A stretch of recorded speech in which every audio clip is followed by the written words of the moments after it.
Hello दोस्तों, welcome again to शिक्षा यंत्र में मैं मनोज राघव आपका एक बार फिर से स्वागत करता हूं।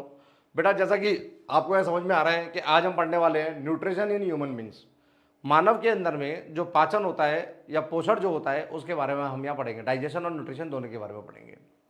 आइए देखते हैं अब हमारी पीपीटी हम लोगों को क्या बताती है न्यूट्रिशन इन ह्यूमन बींग्स में। आप पीपीटी को अगर देखेंगे आगे तो आपको क्या मिलेगा, takes place in a special system called as digestive system. हमारी बॉडी के अंदर जो न्यूट्रिशन होता है, जो मानव तंत्र के अंदर में जब न्यूट्रिशन होता है, नहीं पोषण होता है। पोषण का मतलब वही जो मैं सबसे पहली वीडियोस में बता चुका हूं आपको कि पोषण का मतलब क्या हुआ, बाहर से फूड को लेना, लेने के बाद में बॉडी के अंदर इनटेक करना, इनटेक करने के बाद में फिर क्या करना, अपने जो एनर्जी है उस एनर्जी के लिए मेंटेनेंस के लिए क्या करना, उसको यूटिलाइज करना। ये सब न्यूट्रिशन कहलाता है। जो ये सब काम, जो केमिकल्स इन सब कामों में जिम्मेदार होते हैं वो न्यूट्रिएंट्स कहलाते हैं, खनिज कहलाते हैं। यहां पर ये न्यूट्रिशन जो होता है वो एक सिस्टम के अंदर होता है ह्यूमन बॉडी में। उस सिस्टम का नाम है डाइजेस्टिव सिस्टम। अब इस डाइजेस्टिव सिस्टम के अंदर क्या क्या होता है, ये दो हिस्सों में बटा होता है। एक हिस्सा जिसको हम क्या बोल दिया करते हैं एलिमेंट्री कैनाल, आहार नलिका। दूसरा बोल देते हैं डाइजेस्टिव ग्लैंड्स। इनके बारे में पढ़ेंगे कि एलिमेंट्री कैनाल किसे कहते हैं, आहार नलिका किसे कहते हैं। पहले यहां पढ़ लेते हैं। आहार नलिका हिंदी में बोलते हैं एलिमेंट्री कैनाल को। नाम से ही समझ में आ रहा होगा, आहार का मतलब भोजन, नलिका का मतलब पाइप। एक पाइप लाइक सिस्टम है जिस पाइप के अंदर हम भोजन को डालते हैं। मैंने पहले ही बढ़ा दिया कि हम लोग जो ह्यूमंस होते हैं वो क्या करते हैं, फूड को इनटेक करते हैं, फिर उसको छोटे छोटे हिस्सों में तोड़ते हैं और तोड़ने के बाद में फिर ब्लड में एब्जॉर्ब कराते हैं। तो ये जो सिस्टम होता है टूटना, वो एक पाइप लाइक सिस्टम में हो रहा होता है। उस पाइप लाइक सिस्टम में हो रहा होता है तो उस पाइप लाइक सिस्टम को हम क्या बोलते हैं, एलिमेंट्री कैनाल यानी आहार नलिका बोलते हैं। आहार नलिका हर जगह पर अपने साइज में छोटी बड़ी होती रहती है। ये पाइप जैसा, सिलेंडर जैसा होता है। तो अगर मैं मैथ्स की परिभाषा में अगर बोलूं तो जहां सिलेंडर शब्द यूज कर लिया, बेलन आकार मैंने यूज कर लिया, वहां पर रेडियस जरूर आएगा, रेडियस और डायमीटर जरूर आएंगे। तो इसके अंदर भी यहां पर ये क्या होता है, इसका साइज छोटा बड़ा हो रहा होता है। तो यानी रेडियस से नापेंगे साइज को, छोटे बड़े को डायमीटर से नापेंगे, तो वो डायमीटर या रेडियस इसका भी क्या होता है, घटता बढ़ता रहता है हर जगह। आएंगे एलिमेंट्री कैनाल। तो एलिमेंट्री कैनाल के बारे में हमने जैसे कि पढ़ा। दूसरा आ गया डाइजेस्टिव ग्लैंड्स। यहां डाइजेस्टिव ग्लैंड्स किसको बोला गया है, पाचन ग्रंथियों को बोला गया है। ग्रंथि, ग्लैंड्स का मतलब ग्रंथि हो गया। अगर मैं दोनों का नाम एक बार लिखकर आपको सिंबलाइज करूं तो इसको बोलेंगे आहार नलिका और इसको बोलेंगे हम लोग क्या, पाचन ग्रंथि। अच्छा, ये ग्रंथियां क्या होती है, मैं पहले पाचन ग्रंथियों के बारे में पढ़ा दूं आपको। ये ग्रंथियां क्या चीज होती है, ग्लैंड्स क्या चीज होती हैं। ये ग्लैंड्स होती है ग्रुप ऑफ टिश्यूज। ये उत्तकों का समूह होता है, ग्रुप ऑफ टिश्यूज होता है। सेल्स का ग्रुप जो है वो टिश्यू कहलाता है और ये टिश्यू का ग्रुप है, group of tissues. They are responsible to secrete. Secrete का मतलब हिंदी में बोलते हैं स्राव करना। स्राव का मतलब निष्कासन करना, निकालना। ये सीक्रेट करते हैं, यानी मैं बोलूं कि एक जगह ग्लैंड है जहां से पानी जैसा कोई पदार्थ निकलता है, तरल पदार्थ निकलता है। तो तरल पदार्थ निकलता है उसको हम बोलते हैं सीक्रेट करना, स्राव करना यानी रिसना। तो ग्लैंड्स क्या करती है, सीक्रेट करती है। सीक्रेट किसको करती है, ये कुछ एंजाइम्स को करती है। एंजाइम्स को करती है, जिसको हिंदी में भी हम एंजाइम ही बोल दिया करते हैं। यानी ग्रंथियों ने क्या करा, सीक्रेट करा। किसको, एंजाइम्स को। ग्रंथियों ने एंजाइम्स को सीक्रेट करा, यानी यहां पर केमिकल्स निकल कर आए। ये केमिकल्स कुछ ना कुछ काम करेंगे, डाइजेशन में हमारी हेल्प करेंगे। मैं फिर से बता रहा हूं, भोजन हम पहले इनटेक कर रहे हैं, उसके बाद तोड़ रहे हैं। तो एम तो टूटेगा नहीं, भोजन आया और बोलने लगा मैं टूट रहा हूं, टूट जाएगा, ऐसे तो होने से रहा। क्या होगा, तोड़ने के लिए कोई ना कोई तो जिम्मेदार होगा, ये एंजाइम्स। ये कॉम्प्लेक्स फूड को सिंपल फूड में कन्वर्ट करने में जिम्मेदार होते हैं। ये एंजाइम्स अपने लिक्विड से निकलते हैं, जिसको सीक्रेशन यानी स्राव बोल दिया जाता है। वो लिक्विड कहां से आता है, डेफिनेट जगहों से आता है, जिन जगहों को ग्रंथि के नाम से जाना जाता है। तो ये क्लियर हो चुका है कि मानव शरीर के अंदर में कुछ ग्रंथियां होंगी, उनके नाम होंगे। ग्रंथियों से लिक्विड निकलेगा, उसका भी नाम होगा। उस लिक्विड के अंदर केमिकल होगा, उसका भी नाम होगा। ग्रंथियों का भी नाम होगा, लिक्विड का भी नाम होगा, जिसको स्राव बोल रहे हैं हम, उसके अंदर से जो एंजाइम निकलने वाला है उसका भी कुछ ना कुछ नाम जरूर होगा। फिर ये पर्टिकुलर केमिकल्स क्या है, एंजाइम्स जो है ये कुछ ना कुछ काम भी करते होंगे, उनके फंक्शंस के बारे में भी हम यहां पढ़ेंगे। इधर एलिमेंट्री कैनाल आहार नलिका कितनी बड़ी होती है, जैसे कि मैंने बताया कि इसका डायमीटर कहीं कम कहीं ज्यादा होता है, इसका साइज कहीं कम कहीं ज्यादा होता है, इसके बारे में सिस्टम में भी हम यहां पढ़ेंगे। तो डाइजेस्टिव सिस्टम दो हिस्सों से मिलकर बन गया। कौन कौन से हिस्से से मिलकर बन गया, एक हमारे पास एलिमेंट्री कैनाल और एक हमारे पास में डाइजेस्टिव ग्लैंड्स हो गई।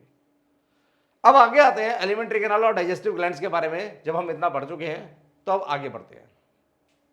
चलिए देखेंगे एलिमेंट्री कैनाल और डाइजेस्टिव ग्लैंड्स के बाद में देखते हैं कि अब क्या क्या होता है आगे। एलिमेंट्री कैनाल के बारे में पढ़ लेते हैं। It is a long and muscular tube, ये लंबी होती है और पेशियों की बनी होती है, मसल्स की बनी होती है, ऑफ वेरिंग डायमीटर। आ गया ना, इसका डायमीटर बदलता रहता है। ये लंबी होती है और मस्कुलर होती है और इसका डायमीटर बदलता रहता है। आगे आते हैं, ठीक है ना, वेरिंग का मतलब norm not same through out, यानी हर जगह सेम नहीं होती। कहीं से आप देख रहे हैं, कहीं से ये पतली है, फिर यहाँ आगे मोटी हो गई, फिर थोड़ी सी छोटी हो गई, फिर और छोटी हो गई, फिर ये मोटी हो गई, तो ये सब अलग अलग इसका डायमीटर है। आगे आएंगे, आगे पढ़ेंगे हम लोग। ये extend from mouth to anus, ये मुंह से स्टार्ट होती है, ये जो मुंह गुहा है यहाँ से, ये यहाँ से स्टार्ट होती है और एनस यहाँ तक होती है। ये एनस जो इसका नीचे का पार्ट है,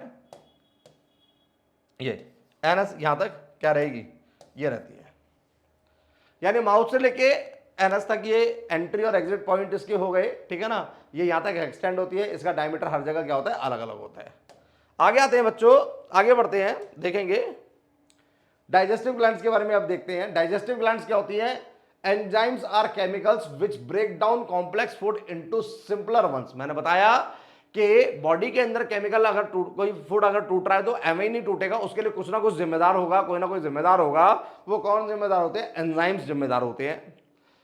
सो they are also called as biological catalyst. यहां पर लिखा हुआ है वो तोड़ते हैं, वो केमिकल जो कॉम्प्लेक्स सब्सटेंस होता है उसको तोड़ते हैं, इनको बायोलॉजिकल कैटलिस्ट यानी जैव उत्प्रेरक भी कहा जाता है। बायोलॉजिकल कैटलिस्ट यानी इन केमिकल्स को बायोलॉजिकल तरीके से ऑब्टेन किया जाता है शरीर के द्वारा। जैसे कि आपने सुना होगा पालक जो होता है वो आयरन का स्रोत होता है, सोर्स ऑफ आयरन हो गया। तो हम आयरन पाउडर नहीं ले रहे हैं, हम क्या कर रहे हैं, हम कोशिश हमें की जाती है कि we have to consume the spinach, हमें पालक को खाना चाहिए। क्यों, it's a good source of iron. बहुत सारी दालों को पी लो, उसमें क्या होता है जी, दालों को अगर कंज्यूम करेंगे तो उसके अंदर प्रोटीन मिल जाता है, कहीं से हमें विटामिन मिल जाता है, कहीं से कार्बोहाइड्रेट मिल जाता है। तो वो वहां से जब मिलते हैं तो बॉडी के अंदर हमें उस रूप में नहीं चाहिए होते, हमें दूसरे रूप में चाहिए होते हैं। तो उस रूप से दूसरे रूप में परिवर्तित करने के लिए, परिवर्तन करने के लिए कोई तो जिम्मेदार होगा ना।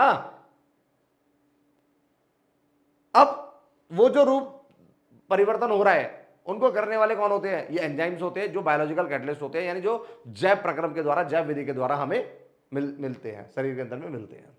आगे आते हैं, आगे देखेंगे digestive glands. Now which are the digestive glands. अब ग्लैंड्स कौन कौन सी होती है वो भी मैं बता देता हूं। जैसे कि मैंने आपको बताया था कि मानव शरीर के अंदर में ग्रंथियां होंगी, अलग अलग जगह होंगी, उनके लिक्विड्स होंगे, इन सब चीजों के बारे में हम यहां पढ़ेंगे। तो इसने बताया डाइजेस्टिव सिस्टम के अंदर ग्रंथियों के बारे में। सलाइवरी ग्लैंड, सलाइवरी ग्लैंड कहां होती है, ये कहां मिलती है, माउथ के अंदर मिलती है। ये पोर्शन आप जो देख रहे हैं, देखेंगे ये वाला जो पोर्शन मैं आपको दिखा रहा हूं, ये सलाइवरी ग्लैंड का पोर्शन है। ये रहा, लार ग्रंथि जैसे बोल देते हैं, इसको बोल देते हैं लार ग्रंथि भी बोल दिया करते हैं। ग्रंथि नंबर 1 हो गई है, ये क्या हो गई, ग्रंथि नंबर 1 हो गई, लार ग्रंथि। अब लार ग्रंथि के बाद में और भी ग्रंथियां होती होंगी, बिल्कुल होती है जी। अब लार ग्रंथि के बाद देखते हैं दूसरी ग्रंथि कौन सी होती है हमारे पास। सलाइवरी ग्लैंड के बाद में दूसरी ग्रंथि कौन सी होती है, फिर होती है गैस्ट्रिक ग्लैंड। गैस्ट्रिक ग्लैंड कहां होती है, इसको हम हिंदी में बोलते हैं, ये जो ग्रंथि है गैस्ट्रिक ग्लैंड, इसको बोलते हैं जठर, जठर ग्रंथि। ये कहां होती है, स्टमक में, जिसको क्या बोला जाता है, आमाशय, हिंदी में इसको नाम दिया जाता है, पेट नहीं बोलते, आमाशय बोलते हैं। तो गैस्ट्रिक ग्लैंड कहां मिलती है, ये गैस्ट्रिक ग्लैंड पेट के अंदर मिल रही है आपको, जठर ग्रंथि। ठीक है, पेट के अंदर कौन सी ग्रंथि मिली आपको, जठर ग्रंथि मिली। आपको दो ग्रंथियां समझ में आ गई, पहली ग्रंथि सलाइवरी ग्लैंड, दूसरी कौन सी हो गई, गैस्ट्रिक ग्लैंड हो गई।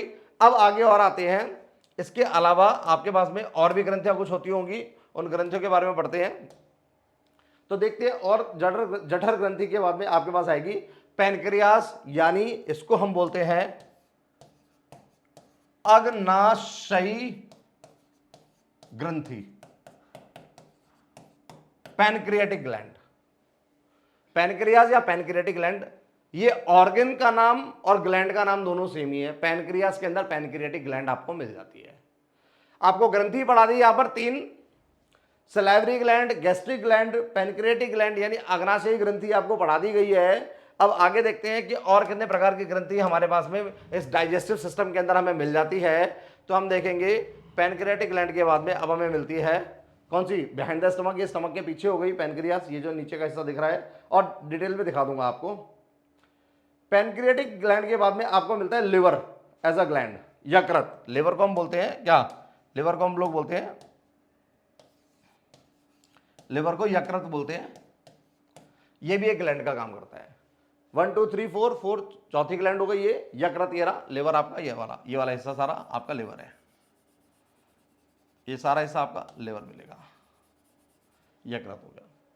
ये ग्रीन वाला हिस्सा क्या करता है, ग्लैंड तो केमिकल को प्रोड्यूस करता है, ग्लैंड में केमिकल प्रोड्यूस हुआ स्टोर कहां होता है, ग्रीन वाले हिस्से में। पढ़ेंगे डिटेल्स को, चीजों को आगे पढ़ेंगे। उम्मीद कर रहा हूं कि जो पढ़ा रहा हूं आपको समझ में आ रहा है। चलिए आइए आगे देखते हैं। ग्लैंड्स ये क्लियर हो गया, और एक ग्लैंड होती है यहां पर, ये वाली, जिसको हम क्या बोल देते हैं,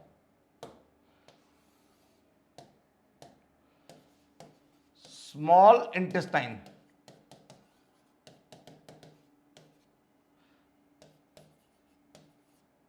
छोदांत्र, स्मॉल इंटेस्टाइन।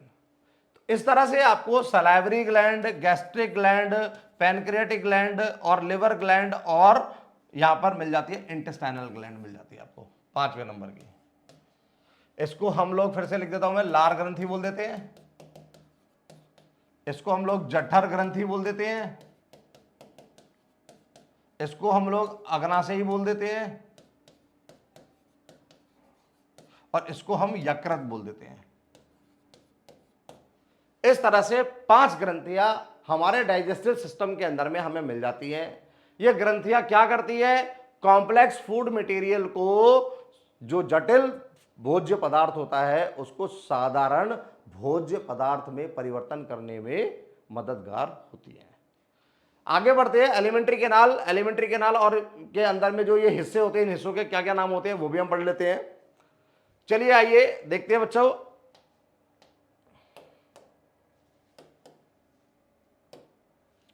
आगे आगे देखेंगे, हमारे पास लिवर भी आ गया, upper side of the stomach. अब आगे आते हैं, देखते हैं हम लोग, let us see the complex digestive system together. इसको देखते हैं। ये हिस्सा जो है, इसको ओरल कैविटी यानी माउथ यानी बक्कल कैविटी बोला जाता है। इसको हिंदी में मुंह गुहा भी बोल देते हैं। अगर मैं इसकी बात करूं तो इसको बोल देते हैं मुंह और गुहा। ये गुहा यानी कैविटी जो शब्द होता है, ये होता है एक एम्प्टी स्पेस, एक खाली आवरण जो शरीर के अंदर में मौजूद होता है। आगे आते हैं, आगे देखेंगे। इसके बाद में, उसके बाद आपको क्या मिलता है, एम्प्टी स्पेस के बाद में इसके अंदर में ग्रंथि मिलती है जिसका नाम होता है सलाइवरी ग्लैंड। ये भी आपको क्लियर है। आगे आएंगे, देखेंगे ये जो पाइप लाइक स्ट्रक्चर होता है, ये यहां से लेके यहां तक जो स्ट्रक्चर आपको मिला, इसको हम क्या बोल देते हैं, ईसोफेगस बोलते हैं। ये पाइप लाइक स्ट्रक्चर जो मिला, इसको ईसोफेगस, यानी इसको बोला जाता है ग्रसिका, ग्रसिका बोला जाता है। और इसी को हम लोकल भाषा में फूड पाइप भी कह दिया करते हैं। ठीक है, ये जो फूड पाइप होता है, ईसोफेगस जो होता है, ठीक है ना, ये भी मसल्स का बना होता है, मस्कुलर होता है। इसके बारे में भी डिटेल स्टडी करेंगे, इसकी एक्टिविटीज क्या होती है, इसके फंक्शंस क्या होते हैं, इन सब चीजों को लेकर आगे आते हैं। तो बेटा आगे अगर हम लोगों ने और जानकारी देखी तो हमें क्या मिलेगा, इस ग्रसिका के बाद में ये जो हिस्सा होता है जे शेप का, ये वाला जो हिस्सा है, ये जे शेप का जो हिस्सा है, जे शेप का है, देखेंगे ये जे शेप का जो हिस्सा है, स्टमक इसको बोल देते हैं। स्टमक यानी इसको बोल देते हैं आमाशय। मैं फिर से लिख देता हूं इसको,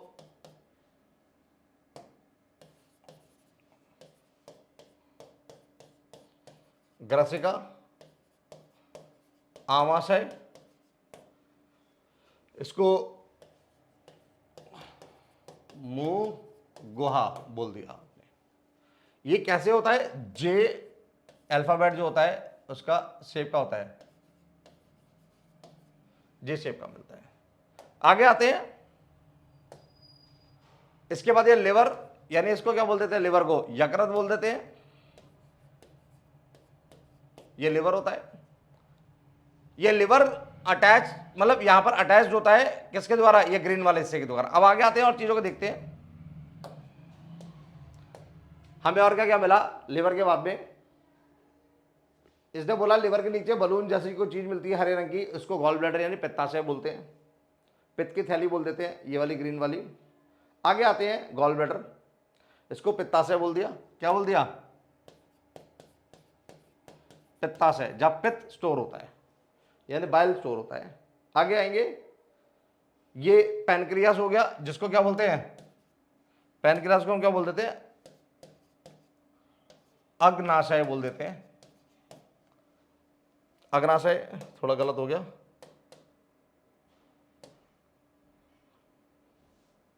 इसको पैनक्रियास को अग्नाशय बोल देते हैं। ये रहा,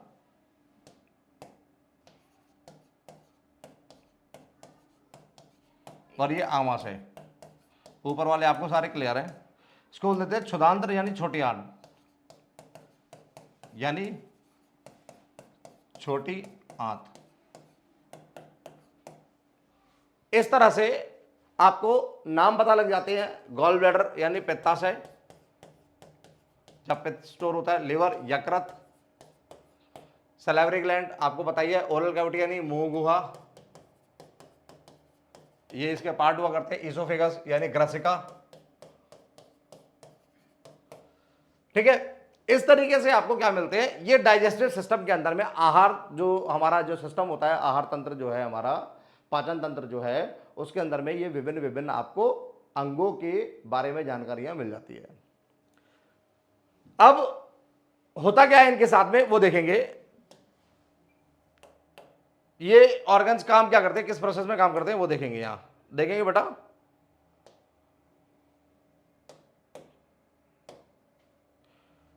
देखेंगे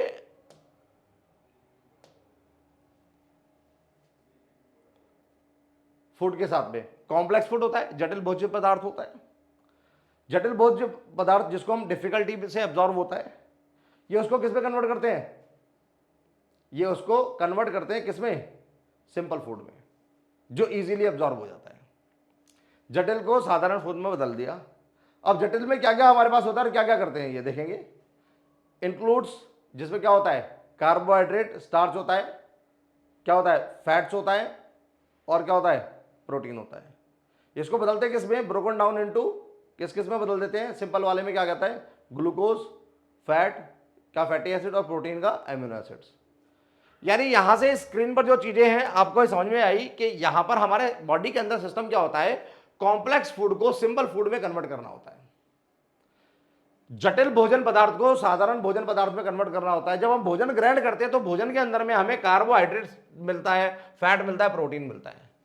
हमें कार्बोहाइड्रेट को ग्लूकोज में बदलना होता है, फैट को फैटी एसिड में बदलना होता है, प्रोटीन को एमिनो एसिड में बदलना होता है, और ये हमारे शरीर की जरूरतें पूरी करते हैं। तो ये जो प्रोसेस है पूरा इनको कन्वर्ट करने का, ये हमारे इस पाइप लाइक स्ट्रक्चर में हो रहा होता है, जो माउथ से लेकर अनस तक है, जिसके डायमीटर क्या है? अलग अलग है। उसके अंदर ये जाता है, टूटता है। तोड़ने के लिए जिम्मेदार कौन है? वो ग्लैंड्स, ग्रंथियां, क्योंकि ग्रंथियों के केमिकल्स होंगे, एंजाइम्स जिनको बोला गया, और वो एंजाइम्स कुछ ना कुछ काम करेंगे। नेक्स्ट वीडियो में मैं आपको ये सब चीजें पढ़ाने वाला हूं। वीडियो को बार बार देखें, जरूरतमंद लोगों तक जरूर पहुंचाएं, लाइक, सब्सक्राइब एंड शेयर करना ना भूलें। Keep learning, keep practising.